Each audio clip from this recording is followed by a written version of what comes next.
ডেঙ্গির প্রথম টিকা আসছে বাজারে ভারতে। আর এই খবরে যেরকম স্বস্তিতে দক্ষিণবঙ্গের উত্তর 24 পরগনার মানুষ, সেই রকমই কিন্তু উত্তরবঙ্গে জলপাইগুড়ির মানুষও অনেকটাই আশার আলো দেখছেন, কারণ এখানেও কিন্তু ডেঙ্গিতে অবস্থা যথেষ্ট খারাপ হয়।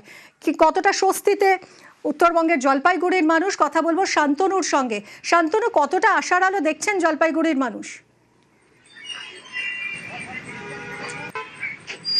দেখো, জলপাইগুড়ি জেলা জুড়েই কিন্তু ডেঙ্গু একটি মারণ রোগ, যেখানটা প্রতি বছরই কিন্তু প্রচুর সংখ্যায় মানুষ আক্রান্ত হন। 2022 সালে যেখানে 4000 মানুষ আক্রান্ত হয়েছিলেন এই রোগে, এবং সেক্ষেত্রে 4 জনের মৃত্যুর ঘটনাও ঘটেছিল।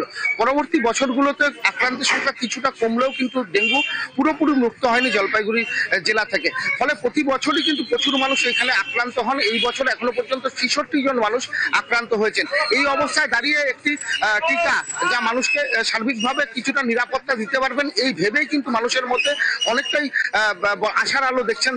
তারা মনে করছেন যে অন্যান্য রোগের মতন যদি এক্ষেত্রেও টিকা বেরিয়ে যায় এবং সেই টিকা যাতে তারাও পান, তার ফলে কিন্তু ডেঙ্গি রোগকে অনেকটাই প্রতিরোধ করতে পারবেন তারা।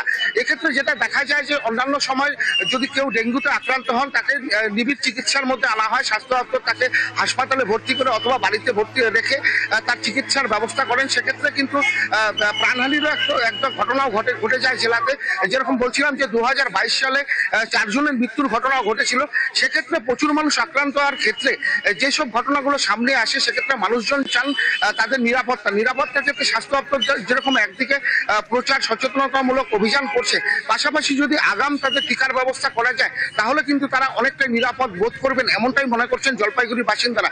কারণ বাচ্চা থেকে শুরু করে বয়স্ক মানুষ সকলেই কিন্তু এই রোগে প্রতি বছর আক্রান্ত হন। বিশেষ করে ডুয়ার্স এলাকায়, মালবাজার, মেটিলি, নাগরাকাটা এলাকায় সবচেয়ে আক্রান্তের সংখ্যা বেশি। বিশেষ করে চা বাগান এবং টিকা বাজারে আসছে, এই খবরকে ইতিবাচক বলেই মনে করছেন জলপাইগুড়ির বাসিন্দারা।